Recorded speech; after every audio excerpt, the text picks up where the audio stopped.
Hello friends, welcome to Telugu audio story.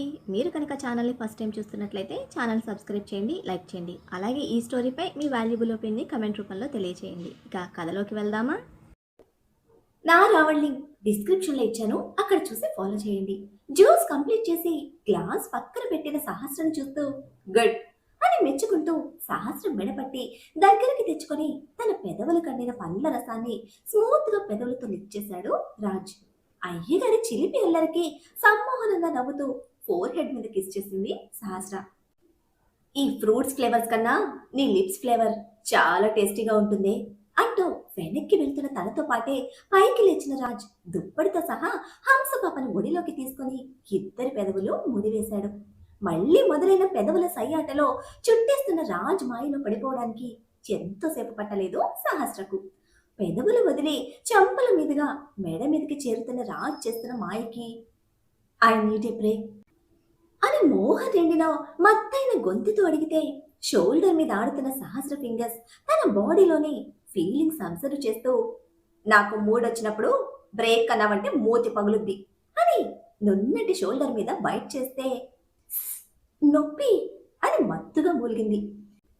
నీ body టేస్ట్కి నన్ను బలిపెట్టి నొప్పి అని మెలికలు తిరుగుతూ నన్ను రెచ్చగొట్టకే అంటూ ముందు కలయికలో ఎదనిండా అలంకరించిన పంటిగాట్లను నాలుకతో లిక్చేస్తూ ఎంగిలి రాస్తూ ఉంటే ఏదో అయిపోతోంది హంసపాపలో. తడి పెదవుల స్పర్శలోని వెచ్చని పరవశం, ఆ పైన రోషన్ నిండిన మీసం పెడుతున్న గిలిగింతలు, అక్షరాలు కరువైన ఆ బరువైన ఫీలింగ్ దేహం అంతా ఆక్రమించుకుంటూ ఉండగా వెచ్చని నిట్టూర్పులు విడుస్తూ రాజ్ని రెండు చేతులతో బలంగా అల్లేసుకుంది. ఆ మాత్రం సమ్మతి చాలు మరొక శృంగార శతకం రచించడానికి. కోరికకు మాత్రమే అక్షరాలతో రూపాన్నిస్తూ మనసులో సహస్రం మీద నిండిన ప్రేమను స్వచ్ఛంగా తన శరీరంతో, తన స్పర్శతో, తన ఫీలింగ్స్ లో మాత్రమే చూపిస్తున్న రాజ్కి ఈ క్షణాలు ఒక అద్భుతమైన కావ్యం. మనసైన వాడు చేస్తున్న మాయలో ఆపాదమస్తకం రాజ్ ప్రేమలో కరిగిపోతున్న సహస్ర మరోసారి అతన్ని తనలో చేర్చుకుంది. గీతలు గీసుకునే రాతలు కాదుగా ప్రేమంటే, మాటలు కూర్చలేని భావాలు, అక్షరాలు పేర్చలేని అందమైన కావ్యాలు ఒక్కటిగా చేరి ఊసులాడుకునే దేహాల మీద నిలిచే శృంగార సంతకాలు. సహస్ర శరీరం నిండా ఆ కావ్యాలు చిత్రిస్తూ ఆమె నుండి పొందుతున్న ప్రతి భావాన్ని తన గుండెల్లో పదిలంగా అపురూపంగా నింపుకుంటున్నాడు రాజ్. వేడి జలపాతాలలో స్నానం చేసి వచ్చి నిండా చెమటలతో మెరిసిపోతున్న సహస్ర పెదవుల మీద మరోసారి ముద్దాడిన రాజ్ తన మోహావేశానికి ఎగిసిపడుతున్న ఆమె ఊపిరిని తన గుండెల్లో నింపుకుంటూ అందుకుగాను ఎర్రగా కమిలిన ఆమె దేహాన్ని బొనివేళ్లతో స్పృశిస్తుంటే అదో రకమైన పారవస్యం ఆమెలో. ఎంత అందుకున్నా తరగని అందం ఆమెది. ఎంత అనుభవించినా ఇంకా అల్లరితో కేరింతలు కొడుతున్న ఉత్సాహం రాజ్ సొంతం. ఆవేశం చల్లారినా వదలని అతని సమ్మోహనం. సహస్ర శరీరాన్ని విడవకుండా ఆడుతూనే ఉన్నాడు. ఎంత అలసినా అతని స్పర్శకి ప్రతిసారి స్పందిస్తున్న సహస్ర దేహాన్ని ఇంకోసారి పూర్తిగా పెదవులతో ముద్దాడి, కళ్ళతో పలకరించి, మునిపంటికి రుచి చూపించి, సెగలు చిమ్ముతున్న ఊపిరితో అభిషేకించి, అందుకు బదులుగా ఆమె ఇస్తున్న గోటి గుర్తులు, మునిపంటి గుర్తులతో పాటు తమకపు నిట్టూర్పులు, సిరిసిరి మువ్వలతో పోటీ పడుతూ చిందిస్తున్న చిరునవ్వుల జల్లులో నిండా తడిసిపోతున్నాడు. ఏం మాయ ఉందే నీలో, ఎంత శోధించినా ఇంకా అంతు చిక్కడం లేదు, శరీరానికి మత్తు దిగడం లేదు అని రాజ్ అంటూ ఉంటే అలసిపోయిన ముఖంతో సన్నగా పెద విరిచిన హంసపాపని బలంగా తన చేతి సంఖ్యల మధ్య బంధిస్తూ బయటకు చూశాడు. సాయంత్రం చంద్రుడు చుక్కలతో జత కట్టడానికి ఆకాశంలోకి ఎక్కుతున్నాడు. ఉదయం అనగా మొదలైన సరసల్లో ఇంకా అతని ఆశ తీరలేదు, దప్పిక సరిపోలేదు. తన బాడీలో చేంజ్ తనకే తెలుస్తూ ఉంటే ఇంకా తనని మోస్తూ ఇంతవరకు తనకు సహకరించిన సహస్ర సిచ్యువేషన్కి అతని కళ్ళలో అసహనం నిండితే పెదవుల మీద అందమైన చిరునవ్వు చేరింది. ఎందుకు గుర్తొచ్చిందో తెలియదు, విషితతో తన ఫస్ట్ నైట్ గుర్తొచ్చింది రాజ్కి. భార్య అన్న గౌరవం, పెద్దవాళ్ల దీవెనలు, తొలి కలయిక తుంటరి అల్లరి, ఇంకా తన అందం అన్ని కలిపి ఆ రాత్రి తనతో కలయిక మనసులో ముళ్ళులా గుచ్చుతూ ఉంటే అతని ప్రమేయం లేకుండానే చెంపల మీద వెచ్చగా తగులుతున్న స్పర్శకి సెన్స్ తెలుసుకుంటున్న రాజ్ చేతులు సహస్ర చుట్టూ మరింత బలంగా బిగుసుకుంటున్నాయి. అప్పుడు మగాడినే ఇప్పుడు మగాడినే. బట్ అప్పుడు నాలో లేని ఈ దాహం ఇప్పుడు నువ్వే కలిగించావు. నా స్వార్థానికి నిన్ను బలిపెడుతున్నా. ఇది నాకు తెలుసు. కానీ నీకు తెలియకుండానే నువ్వు నాకు మెడిసిన్‌గా మారావు. ఇవన్నీ నీకు తెలిసిన రోజు నేను వదిలి వెళ్తున్న నరకంలో ఒంటరిగా మిగిలిపోతావు. ఎంతమంది నీ చుట్టూ ఉన్నా నన్ను ప్రేమించిన నీ మనసుకి నేను చివరికి మిగిల్చేది నరకమే. ఇంత ఎక్స్‌పెక్ట్ చేయలేదే నీ నుంచి. కొలతలు శరీరానికే కానీ ప్రేమకు కాదు. అంకెలు డబ్బుకే కానీ జీవితానికి కాదు. నేను నీ కొలతలకు అట్రాక్ట్ అయ్యాను. వాడు నీ డబ్బుకి అట్రాక్ట్ అయ్యాడు. ఆ కొలతల మీద, ఈ అంకెల మీద ఏ మాత్రం ఆసక్తి లేని నీ స్వచ్ఛమైన మనసుకి సంపూర్ణమైన నా ప్రేమని ఈ విధంగానే ఇవ్వగలను. ఇలా మాత్రమే చూపించగలను. ఎప్పటికీ నా నోటితో నీకు మాత్రం చెప్పలేను. నువ్వు చూపిస్తున్న ప్రేమకి థ్యాంక్స్ అని చెప్పలేను. నేను చేస్తున్న ద్రోహానికి సారీ కూడా చెప్పలేను అని మండుతున్న గుండెని మరొక్కసారి సహస్ర పెదవులు చల్లని స్పర్శతో సేద తీర్చుకున్నాడు. రెండు చేతులతో అతని వెన్నుని తడుముతున్న సహస్రలో ఇది అని చెప్పలేని ఆనందం. నా సొంతమన్న బలమైన కోరికతో పెనవేసుకున్న ఇష్టం. అలసిన శరీరంతో రాజ్ గుండెల మీదకు చేరిన సహస్ర మనసు నిండా చేరిన సమ్మోహనంతో సంతృప్తితో కళ్ళు మూసుకుంది. సహస్ర డీప్ స్లీప్ లోకి వెళ్లే వరకు ఆమె వెన్ను మీద తిరుగాడుతున్న రాజ్ వేళ్లు నెమ్మదిగా తనని బెడ్ మీదకి అడ్జస్ట్ చేసి మెడకంటా జారిపోయిన చైన్ని గుండెల మీద సరిగ్గా సెట్ చేసి తన ఫోర్ హెడ్ మీద కిస్ చేసిన రాజ్ బయటకు వచ్చి నిండు పున్నమి సాక్షిగా పుడమిని అలుముకున్న ఆ చీకటిలోనే కిందకు వెళ్లి సెలయేటిలో దూకేశాడు. అతని కోరిక ఒక్కటే. ఇప్పుడు అతని గుండెలో మండుతున్న మంట కూడా ఒకటే. సహస్ర. ఏ ఆలోచన లేకుండా సహస్ర నుంచి ఒక బేబీని మాత్రమే కోరుకున్న ఆ సమయం వేరు, ఇప్పుడు ఈ సమయం వేరు. పరిస్థితి మొత్తం మారిపోయింది. తప్పు అని తెలిసే సమయానికి వదులుకోలేనంత ఇష్టం పెరిగిపోయింది. ఆ ఇష్టమే ఇప్పుడు అతని గుండెల్లో లావాలా మండుతోంది. ఆ చల్లటి నీళ్లు ఎంతవరకు ఆ మంటను చల్లార్చడానికి సహాయపడతాయో తెలియదు కానీ అలాగే ఉండిపోయాడు చాలా సమయం. సహస్రకి తిరిగి మెలకు వచ్చేసరికి ఆమె నగ్న దేహం మీద బరువుగా అనిపిస్తున్న ఫీలింగ్ కి కళ్ళు తెరవడానికి ముందుగానే రాజ్ స్పర్శ గమనించిన ఆమె పెదవుల మీద ముచ్చటైన సన్నటి నవ్వు. బెడ్ మీద అడ్డంగా పడుకున్న బలుపు బాబు తల హంసపాప పొట్ట మీదుంటే అతని చేతులు తనని పూర్తిగా చుట్టేసున్నాయి. ఇదంతా ఇష్టమే కదా రాజ్?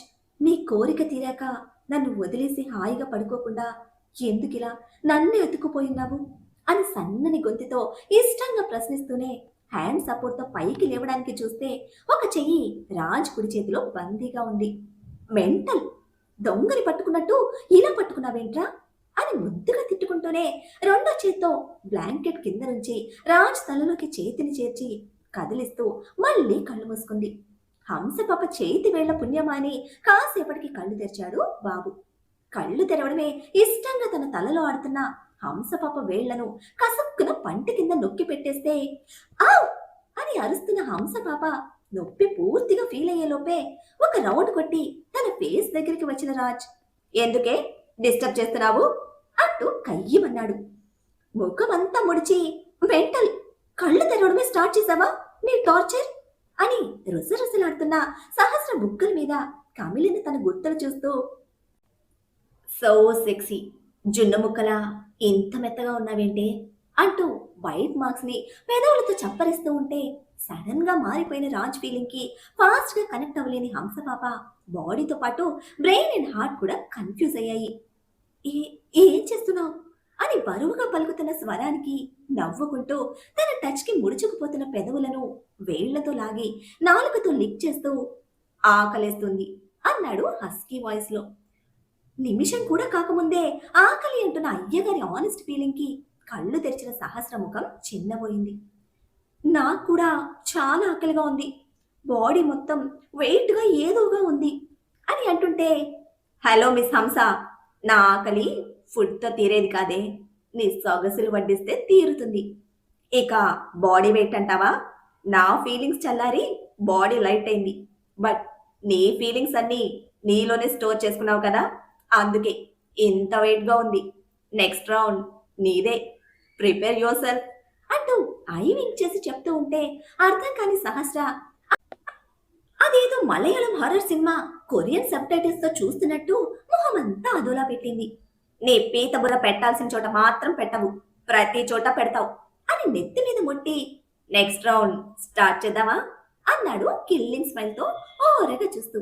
దడుచుకున్నట్టు బ్లాంకెట్ తో సహా అదాటున లేచి కూర్చున్న సహస్ర కళ్ళు బాతుగుడ్లలా బయటకు పొడుచుకొస్తే సహస్ర లేచిన స్పీడ్ కి తన మీద ఉన్న రాజ్ వెళ్లి మెత్తటి తన కాళ్ళ మీద పడ్డాడు. రాజ్ హంస సరస విరహాలకు ఇక్కడ కాసేపు కామా పెట్టి ఒకసారి మన ముఖేష్ దగ్గరికి వద్దాం. యోగేందర్ ఉమ్మడంతో మాడిపోయిన మొహంతో ఇంటికి వచ్చిన కొడుకుని పట్టి పట్టి చూస్తున్న యామిని ఏమన్నాడు వాడు అని ఆరా తీసింది.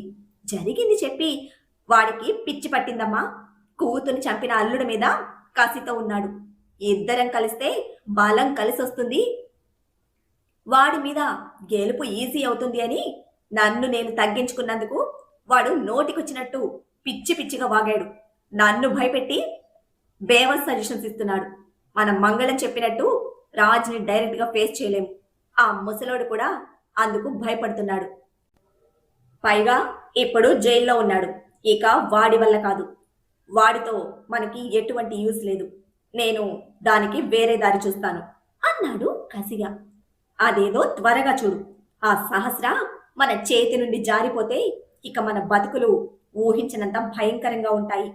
నా కొడుకుకి చావు చూపించి పారిపోయిన దాన్ని అంత తేలిగ్గా వదలను నేను అని అంతే కసిగా పిడికిలి బిగించింది యామిని. కొంచెం ఓపిక పట్టమ్మా, ఆ రాజ్వీర్ గురించి నేనంతా ఎంక్వైరీ చేశాను. పెళ్ళాన్ని చంపి పొందు కోసం రోజుకొక దానితో కులుకుతున్నాడు. పుట్టి అమ్మాయిల పిచ్చోడు. ఆ పిచ్చితోనే అందంగా ఉన్న దీని వెంట పడ్డాడు.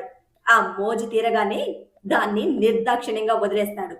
వన్స్ సహస్ర ఇండియాలో కాలు పెట్టిన మరుక్షణం దాన్ని పట్టుకొచ్చి మనింట్లో పడేస్తాను. నా ఒంట్లో కత్తి దింపిన దాని ఒంటి మీద కసిగా కొట్టి నా కోరిక తీర్చుకొని మన ఆస్తి రాబట్టుకొని ఆ తర్వాత దాన్ని మెడ పట్టుకొని నడి రోడ్డు మీదకి తోసేద్దాం. తాళి కట్టిన మొగుడిని మోసం చేసి వాడితో తిరిగి చెడిపోయిందని అందరికీ తెలిసిన మరుక్షణం అందరూ అనే మాటలకి అదే ఏ నుయ్యో గొయ్యో చూసుకుంటుంది. అప్పుడు మన పని తేలికైపోతుంది. మనకు పట్టిన పేడ విరగడవడంతో పాటు మన చేతికి మట్టి కూడా అంటదు అని తన పథకం గురించి చెప్తూ ఉంటే వెంటనే యామిని మొహం పైసచికానందంతో వెలిగిపోతోంది. అమ్మ కొడుకుల దుర్మార్గపు ఆలోచనలన్నీ చెవికెక్కుతున్నా కూడా మనసులో జాలి పడుతూ వీళ్ళకి ఈ జన్మకి బుద్ధి రాదు, ఏదో హాయిగా నిలబడిన చోట బతుకు చూసుకోకుండా వెళ్ళి కొరివితో పెట్టుకుంటున్నారు. పట్టుకుంటే గాని తెలియదు వాడి కాకేంటి అనేది. ఆ సైకోగాడిని దాటి ముట్టుకోవడం కాదు కదా, కనీసం తన నీడ కూడా టచ్ చేయలేమనే నిజం వీళ్ళకి అర్థం కాదు. నేను చెప్పినా వీళ్ళ అహంకారం ఒప్పుకోదు. వీళ్ళ చావు వీళ్ళని చావని, వీళ్ళు చచ్చే వరకు వచ్చింది దండుకొని సైలెంట్ గా నా పని చూసుకుంటా అని మైండ్లోనే ఫిక్స్ అయ్యాడు మంగళం. ఈ బుర్ర తక్కువ బడుద్దాయిల ప్లాన్స్ ఇలాగే సాగుతూనే ఉంటాయి. వీళ్ళు రగడ పెట్టుకుంది రాజ్వీర్తో అని, వాడు ఒక మెంటల్ ట్రాన్స్ఫార్మర్ అని, ముట్టుకుంటే కాకిలా మాడిపోతామని డైరెక్ట్ ఎక్స్పీరియన్స్ అయితే గాని వీళ్ళ బ్రెయిన్ కి సెట్ అవ్వవు. ఇంకా మనం ఇక్కడితో ఇది కట్ చేసి ప్రీతి దగ్గరికి వస్తే పాపం అనీష్ దెబ్బతో అతలాకుతలం అయిపోయిన ప్రీతికి కంప్లీట్ గా నిద్ర దూరం అయిపోయింది. వాడి నుంచి ఫోన్ ఎప్పుడు వస్తుందా అని వెయిట్ చేస్తున్న ప్రీతి మనసులో లేదు. అన్ని తెలిసినట్టే అనిపిస్తున్నా ఒకదానితో ఒకటి సంబంధం లేని అన్నిటినీ పట్టుకుని ముడులు వేయడానికి ట్రై చేస్తున్న ప్రీతికి బ్రెయిన్ బద్దలైపోతున్న ఫీలింగ్. ఆ బ్రెయిన్ బ్లాస్ట్ అవ్వకముందే అనీష్ నుంచి కాల్ వచ్చింది. దానికోసమే వెయిట్ చేస్తున్న ప్రీతి ఫస్ట్ రింగ్ కి ఫోన్ లిఫ్ట్ చేసి హౌ ఆర్ యు నౌ అని ప్రశ్నిస్తున్నా తన ఆరాటాన్ని బయటపెట్టింది. చాలా వెయిట్ చేస్తున్నట్టున్నావు నా కాల్ కోసం. I'm so sorry about this. నువ్వు ఎంతగా వెయిట్ చేస్తున్నావని తెలిస్తే ఫస్ట్ నీకే కాల్ చేసేవాడిని, నా అరేంజ్మెంట్స్ అన్నీ నెక్స్ట్ చేసుకునేవాడిని అని ఎక్స్ప్లెనేషన్ ఇస్తున్నా అనీష్ మాటలు ఏవి చెవికెక్కకుండా ఎప్పుడు వస్తున్నావు అని అదే కోపంతో అడిగింది. ప్రీతి టెన్షన్ ఇంకా తన ఎదురు చూపులు వెనుకున్న రీజన్ తెలుసుకోలేని వాడు కాదుగా అనీష్. మెంటల్ మోనార్క్ మన రాజ్తో డైరెక్ట్ గా ఫేస్ టు ఫేస్ ప్రాణాలకు తెగించి పగ సాధించడానికి నిలబడ్డ అనీష్ స్టామినా కూడా మామూలుది కాదు. ఇంతకు తెగించిన అతని తెలివి కూడా సాధారణమైనది కాదు. డోంట్ వరీ అబౌట్ మీ ప్రీతి, నేను డెఫినెట్గా వస్తాను. నీ ప్రతి కన్ఫ్యూజన్కి క్లారిటీ ఇస్తాను. బట్ రైట్ నౌ సాహస్రతో కలిసి హ్యాపీగా ఎంజాయ్ చేస్తున్న రాజ్ కోసం బాలి వెళ్తున్నాను అని చెప్పగానే ప్రీతి మైండ్లో ఏదో పేలిపోతున్న ఫీలింగ్. అసలు ఆ తర్వాత అనీష్ ఏం చెప్తున్నాడో కూడా వినే పరిస్థితిలో లేదు తను. నువ్వు నువ్వు అలా చేయకూడదు. రాజ్కి నీ వల్ల ఏమైనా జరిగిందంటే నిన్ను నిన్ను చంపేశా అని పిచ్చిదానిలా హెచ్చరిల్లిన గొంతుతో అరుస్తూ బెదిరిస్తూ ఉంటే తన బెదిరింపులకు పగలబడి నవ్వుతూ, నువ్వు వాడు ఆల్రెడీ ట్రై చేసి ఓడిపోయారు. మళ్ళీ మళ్ళీ ట్రై చేసినా ఓడిపోతూనే ఉంటారు. బికాస్ నా డెస్టినీలో ఫెయిత్ ఉంది. వెంటాడిన చావు నుంచి బ్రతికి బయటపడి మళ్ళీ చచ్చి ఆ చావు నుంచే కొత్తగా పుట్టిన నేను చావంచుల నుంచి వాడి మీద కసితో పంతానికి ప్రాణాలు నిలబెట్టుకున్నాను. అటువంటి నన్ను చావు పేరు చెప్పి భయపెట్టలేవు. నీ పిచ్చి బెదిరింపులతో నువ్వు నన్ను ఆపలేవు ప్రీతి. ఉరికంబం ఎక్కే వరకు హ్యాపీగా ఎంజాయ్ చేయమని మీరంతా వదిలేసిన వాడి ఆ హ్యాపీనెస్ దూరం చేసి చావులో ఉన్న పెయిన్ ప్రతి క్షణం వాడి వెంట ఉండేలా చేయడమే నా డిసైడ్. ఇది డిసైడ్ అయ్యాను ప్రీతి. అందుకే మళ్ళీ ట్రాక్లోకి వచ్చాను. వాడిని ట్రేస్ చేశాను. ఇప్పుడు రీచ్ అవుతున్నాను. Don't waste your energy. వాడిని నేను చంపను. చచ్చే వరకు వాడు ఏడ్చేలా చేస్తాను. వాడి వెనకాలే మళ్ళీ ఇండియాకు వస్తాను. వెయిట్ ఫర్ మీ అని కాల్ కట్ చేయడంతో అనీష్లోని తెగింపు అతని మాటల్లో వింటున్న ప్రీతి మెదడు శరీరం మొద్దుబారిపోయి అతను ఫోన్ కట్ చేసిన తర్వాత కూడా కొన్ని క్షణాలు తేరుకోలేని అదే ట్రాన్స్లో ఫోన్ చెవి దగ్గర పెట్టుకుని బొమ్మలా ఉండిపోయింది. రాజ్ని చంపను, కానీ చచ్చే వరకు నరకం చూపిస్తాను అంటున్న అతని స్ట్రాంగ్ కమిట్మెంట్ బ్రెయిన్లో గంట కొట్టినట్టు మళ్ళీ మళ్ళీ రిపీట్ అవుతూ ఉంటే నో అని అరుస్తూ ఈ లోకంలోకి వచ్చిన ప్రీతి 2 చేతులతో జుట్టు బిగించి పట్టుకొని అలానే కుప్పగూలిపోయింది. నో, నువ్వు ఇలా చేయకూడదు, నేనెందుకు ఒప్పుకోను అని పిచ్చిదానిలా పట్టరాని టెన్షన్తో తనకి తానే చెప్పుకుంటున్న ప్రీతి వెంటనే అనీష్కి కాల్ బ్యాక్ చేసింది. అతను లిఫ్ట్ చేయడమే, నీ వైఫ్ జెసికా ఇప్పుడు pregnant.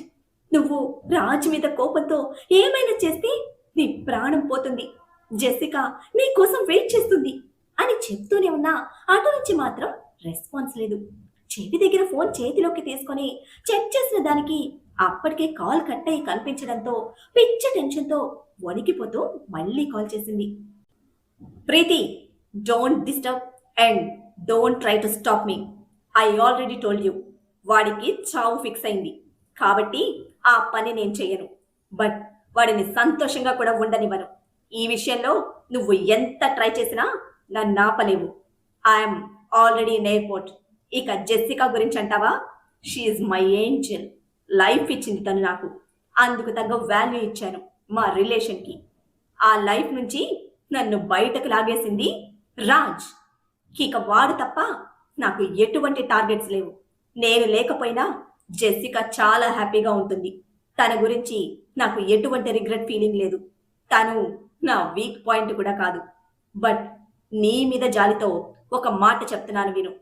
Don't hide your self. నీకంటూ మిగిలిన కొద్దిపాటి టైం నీకు కావలసిన దానికోసం ట్రై చేయి.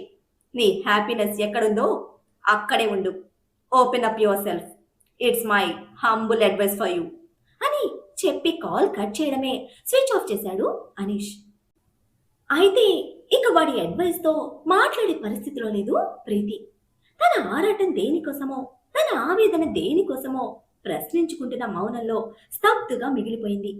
ఇక్కడ ప్రీతికి కొంత టైం ఇచ్చి మనం మళ్ళీ బాలి రొమాంటిక్ టూర్కి వస్తే కవ్విస్తూ సరసానికి కాలు దువ్వుతున్న బాబు స్పీడ్కి నువ్వు మనిషివా ఇంకేమన్నానా?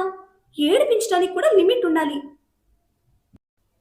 నువ్వు వేసిన పంచను సెట్ చేసుకోవడానికి మినిమం 10 days పడుతుంది అని ఎగశ్వాసతో చెడామడా తిడుతోంది సహస్ర.